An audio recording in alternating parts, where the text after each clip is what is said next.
everyone. I am Judy Cristel de Castellon, a values education student.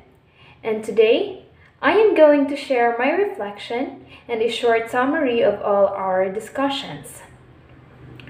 For this semester, we have discussed a lot of topics already. And for the videos that are uploaded in YouTube, we have cognitive, the cognitive domain, the different types of portfolio, scoring rubrics, and performance assessment. For the first video, we have discussed about the cognitive domain. So there are three specific domains, namely cognitive, affective, and psychomotor. When we say cognitive, it is referring to the knowledge that the learners must attain.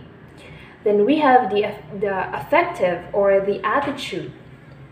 And lastly, the psychomotor or the skills. But for this video, we will only be focusing on the cognitive domain. And to perfectly elaborate the cognitive domain, we have here the Bloom's taxonomy. The Bloom's taxonomy has two versions, the old or the original version and the new or revised version. So for the original or the old version, it is composed of knowledge, comprehension, application, analysis, synthesis, and evaluation. While in the new or revised version, it is composed of remembering, understanding, analyzing, evaluation, and creating. The revised version shows active verb to imply that learning is active. So it is actually act out. So like for example, remembering, so it is an active verb. Also, the pyramid shows that the base is wide and the top is getting smaller, because this simply implies that many can achieve remembering but only few can create or innovate, or simply means that many can achieve the foundation or the base, but only few can achieve the top. And as we can see on the revised version, the last part is creating. So when we say creating, it means that we are going to make our own output or product. However, if you wish to make something new from an existing product, it is called innovation or innovating.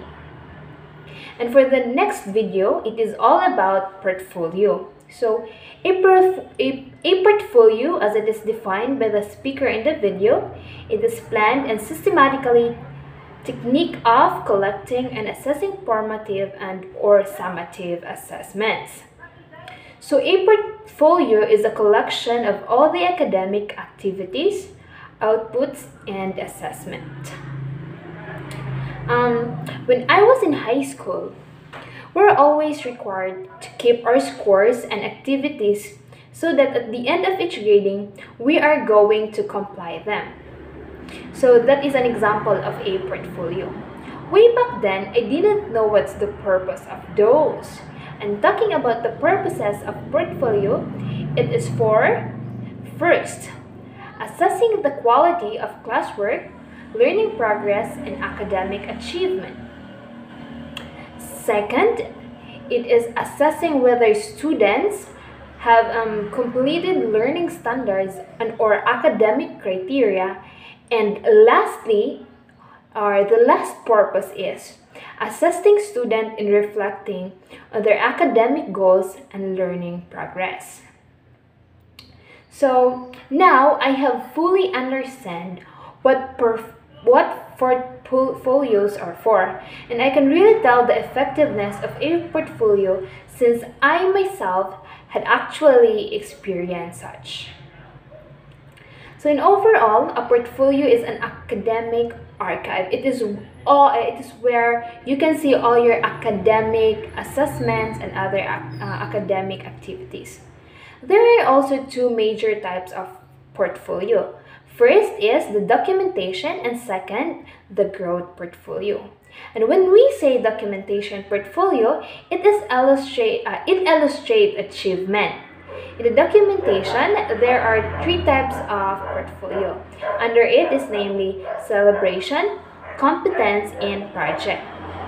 In celebration, it is where all the highest achievement you have attained. So, like for example, your highest score, your highest activity, your highest output. Next is incompetence. It is where the students reach the standard in relation to the mastery of learning target. And last but not the least, the project or projects is where completed tasks are placed. So all your tasks are on the project part. Then we also have discuss the scoring rubrics. Dr. Craig emphasized how important scoring rubrics are in teaching and learning process. As a teacher, you should make things clear, especially on how are you going to rate the learners. There are also many types of rubrics that we have discussed and that are very much available in scoring. However, you must consider which one is more appropriate and efficient in rating in a specific activity or performance or in assessments. Also, it is important for the learners for them to be guided on how are they going to attain the said standard. This topic would lead us to the next video, which is all about the performance assessment. Performance assessment or the performance is very important aspect in learning. This is the part where learners showcase their learnings, share their learnings, or reenact what they have learned. So there are two main types of performance, the restricted performance, and the second is the extended performance. We have also discussed the different types of rubrics, checklists, and rating scales. All of these are very important in the learning and teaching process. Not just in some, but in all learning institutions. So in the different learning institutions, their end goal is to educate learners, which means that they are not just simply giving awareness, but also they are transforming their lives to their best potentials. The performance assessment plays a vital role on that. They should be guided on how are they going to achieve the said learning target, and also they need to be aware of how are they being graded and what specific skill or attitude needed on that specific learning target. So everything must be specified. The EDGE-05 or learning assessment is very informative, and all the topics are the tools that can be used in effective and efficient learning. I am very grateful for this, especially to our professor, Dr. Craig Refugio, who did his best to train us to become the best. Thank you for watching. That would be all. I hope you enjoy it, and God bless.